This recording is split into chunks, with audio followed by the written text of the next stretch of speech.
Et puis Oui. il y avait le préparateur qui commençait, il faisait des grandes bouteilles et puis il nous donnait des petits gobelets là. Petit gobelet. C'était la potion magique d'Astérix. En fait, ça agissait davantage comme placebo qu'autre chose, quoi. Ah bah tu avais les 20 premiers minutes de deuxième mi-temps, c'était quelque chose d'extraordinaire. Hein, Et après, vous vous écrouliez. Après, Parce qu'on n'est même pas certain que l'organisme absorbe Assimile, ce genre, en fait. assimile et absorbe ce genre de produit. Ouais, bah, C'est même pas prouvé. C'était beaucoup plus mental à l'époque. Ouais, bien sûr. Ouais, c'est vrai. Alors, évidemment, il y a le Raja. Il y a une expérience à Berkane aussi. Oui, à Berkane, je suis parti pour travailler pour l'OCE. J'avais une station d'emballage à faire pour ma société d'électricité. Et on m'a demandé, s'il vous plaît, d'aller. Ouais, je suis allé.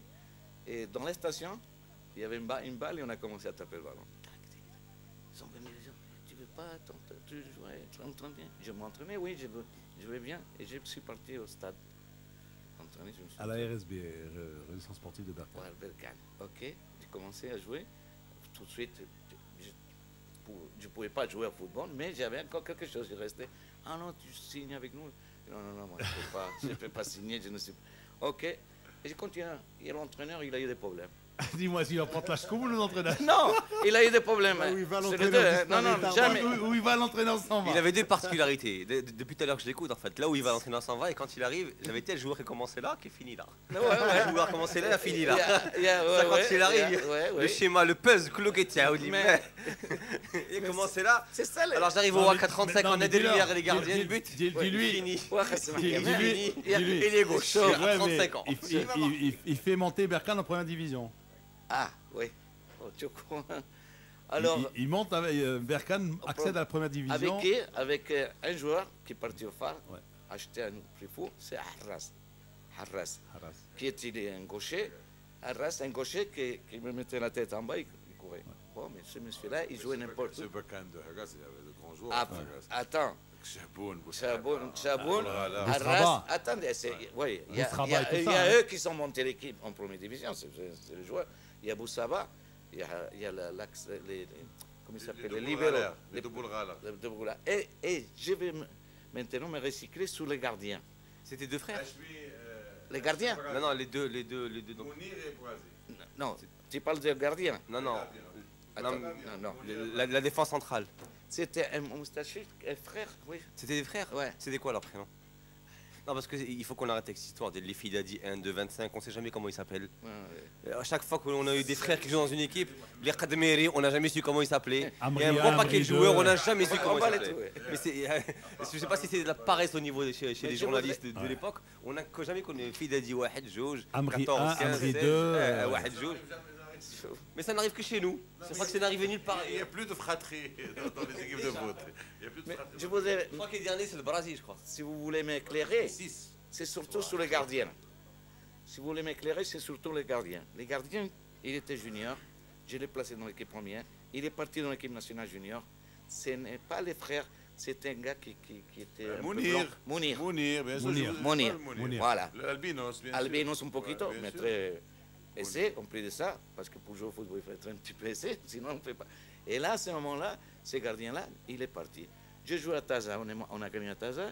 Madame Ruiz, Janine, est venue me chercher, parce que j'étais parti en voie avec la Fiat 124. Et je suis retourné, je ne suis même pas parti à Berkane. Donc, j'ai laissé l'équipe en première division.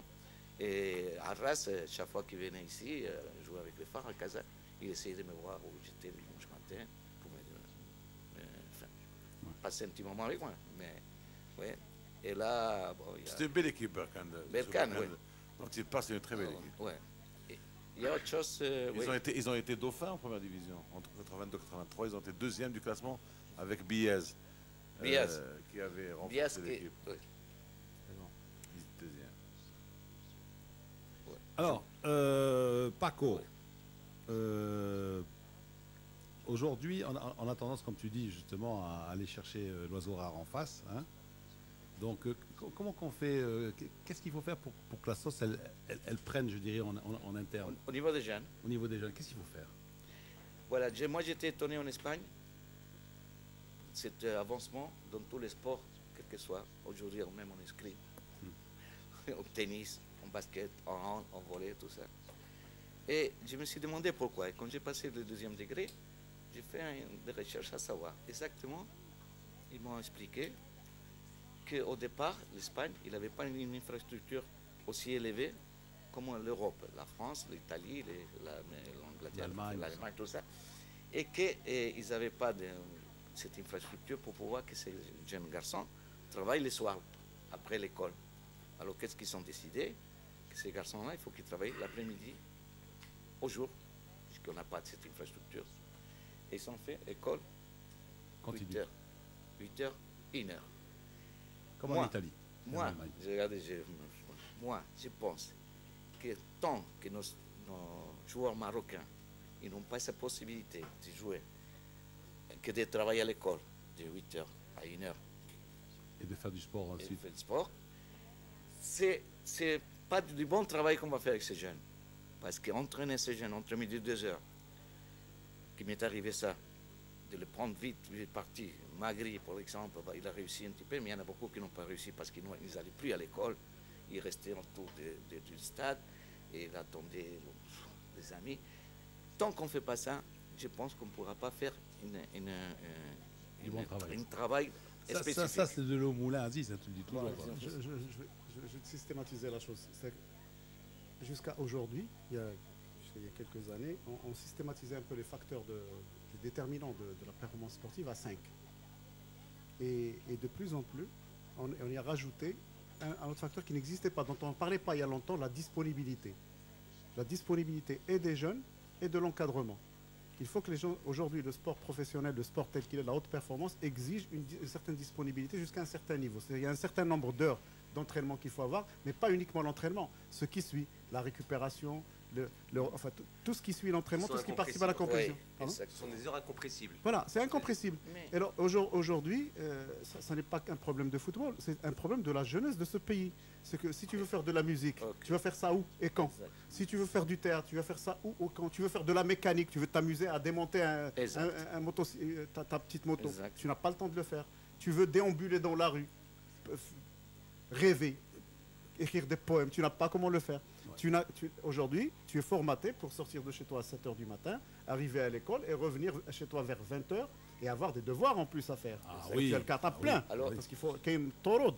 C'est-à-dire qu'en fait, tu travailles 16 heures par jour. Voilà. Et qui est aujourd'hui un modèle un modèle scolaire qui est fortement remis en cause. Hein. C'est quand on voit aujourd'hui tous les rapports sur tout ce qui est manière de former les jeunes au niveau des... Moi, je suis sceptique dans la mesure où à chaque fois... On se rend de plus en plus compte assez réaliste que ce n'est pas un modèle qui réussit forcément. Mais c'est un modèle qui ne réussit pas du tout. Il n'a réussi nulle part dans le monde. Le monde entier l'a abandonné. Oui. Moi, ce qui me chagrine, c'est qu'à chaque fois, on nous a parlé de réforme, mais la réforme, elle accouche de quoi? De tabliya, ici, 3 jours. Mais on ne va jamais dans le fond. Vous avez parlé que il faut du temps, il faut du cadre, tout ça. Effectivement, ces professeurs qui sont à l'école, à partir d'1 heure, ils sont libres aussi. Ces cadres-là, ils travaillent au niveau des centres de formation, au niveau des clubs, au niveau de beaucoup de... Et c'est ces professeurs même qui ont le temps. Par exemple, aujourd'hui, notre professeur de gym, enfin, ils n'ont pas beaucoup de temps. Ils ont le temps de travailler entre midi et 2 heures. L'après-midi, il faut qu'ils aillent à l'école, parce qu'ils sont à l'école, ils sont de 2 heures. Tandis que là, ils sont libres. Les parents, ils les déposent, ils les récupèrent, ils ont le temps de faire ses devoirs. Et comme vous savez, un enfant, quand il a fait 4 heures, 5 heures à l'école... Il n'y a pas beaucoup de devoirs. Hein. Non. En Espagne, en Italie, en Allemagne... Il y a des pays où c'est interdit, carrément. L'Italie, aux États-Unis et tout ça, il n'y a pas de devoirs. Quand je parle des devoirs... C'est rare quand il y a des devoirs. Non, je ne parle pas des devoirs, je parle de répondre quelque chose, réviser. Oui, réviser, oui. Je ne sais pas ce qu'ils font, mais avant, ils nous donnent des devoirs par force. Bon. Alors, ces messieurs-là, ces gens-là, ils peuvent travailler, ils sont là, à l'aise, et à ce moment-là, la culture football, il va améliorer. Et vous avez parlé d'un joueur de football. Je me demande que quand on fait un entraînement, est-ce qu'ils savent le nombre de calories qu'ils perdent par rapport à cet entraînement? Le joueur, et l'éducateur et l'entraîneur, tout ça. Pour pouvoir les dire aux joueurs, monsieur, vous allez maintenant en diététique, vous allez prendre du sel ou de l'eau ou quelque chose qui convient pour récupérer ces calories perdues. Ça, on l'apprend déjà au niveau de l'école de foot. Parce qu'aussi, ces personnes qui s'occupent, ils sont à l'école.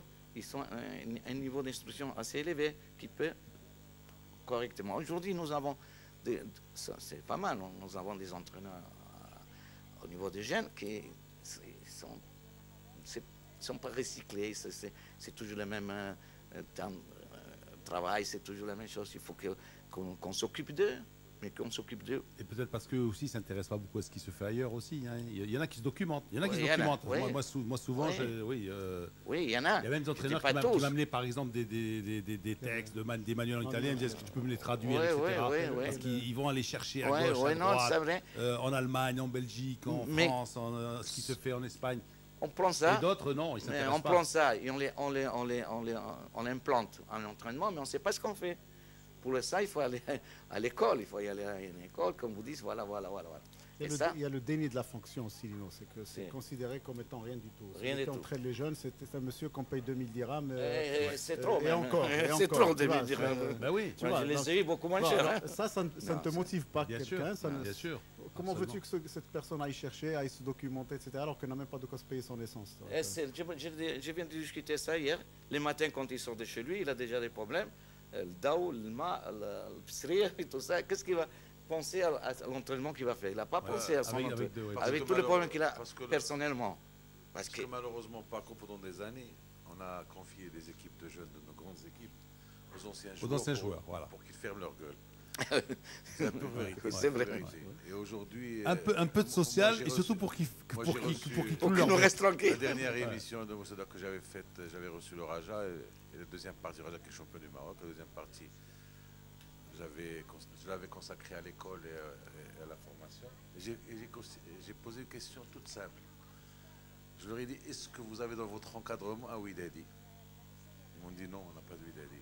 Déjà, ça montre que le choix ne se fait pas selon la compétence, parce que dans une population normale,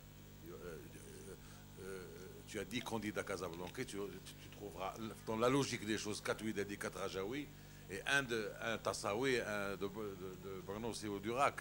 Ça, c'est la logique socio-footballistique de Casablanca. Donc quand tu as tout l'encadrement du Rajaoui, aucun Widadi, tout l'encadrement du Widadi, aucun Rajaoui, ça veut dire déjà, ça m'interpelle, ça veut dire que déjà, le choix se fait en fonction, se fait pour caser les anciens. Alors aujourd'hui, j'espère qu'avec les diplômes, les diplômes qui C, sont en exécution, qu'a initié la CAF et que sur lequel M. Morland travaille beaucoup. Il faut même féliciter les gens qui bossent, parce qu'il fait des formations continues à longueur. J'espère que dans les 2 ou 3 années à venir, on trouvera dans les équipes des jeunes des grands clubs marocains et des petits clubs, des gens qui sont diplômés, pas forcément des anciens du club. Exact, oui. Alors, vos SMS au 5030, un coup du SMS Sidiram TTC. Alors, le premier, il est de Younes, qui nous dit, Younes Desroches, qui dit « Vive les Roches Noires ». Alors, ensuite, on nous dit bonjour à tous. Ben oui, ben c'est le premier, c'est le premier. C'est le premier, c'est le premier de la liste. C'est le premier. Vive les Roches Noires, dis-nous. C'est le premier. Alors, bonjour à tous. Prairie aime la Fantasia, car ses racines se situent entre Fki Ben Salah et dans le Tadla. Voilà, c'est Saïd Haloum de Fki Ben Salah qui nous dit ça. Non, c'est l'animateur radio. Journaliste. Alors, hommage à Prairie, un achat de la présentatrice du JT français à la RTM, Rachid Liverpool. Bonjour Lino, mes grandes salutations à ton invité du jour, Paco. C'est Asdine Rnien de la Jadida. Je te passe le bonjour. Bravo pour la qualité de Mars Attack Sport et Culture d'hier. Gol Lino, Adil de Rabat. Monsieur Lino, il faut voir Baba. Ben oui, je sais que ça va pas très bien. Alors, Rahmouni, en l'absence de directeur technique qui se charge des recrutements, est-ce vrai que c'est une commission qui s'en occupe et qui est composée de Akram fils, le joueur le plus âgé, le joueur le moins âgé et un représentant des supporters? Ça, aujourd'hui, ce qui va se voir, c'est comme les. Alors, Akram père et fils, le cadet, le Benjamin des joueurs et l'aîné. Et puis un représentant des supporters. C'est comme ça que vous recrutez WAC?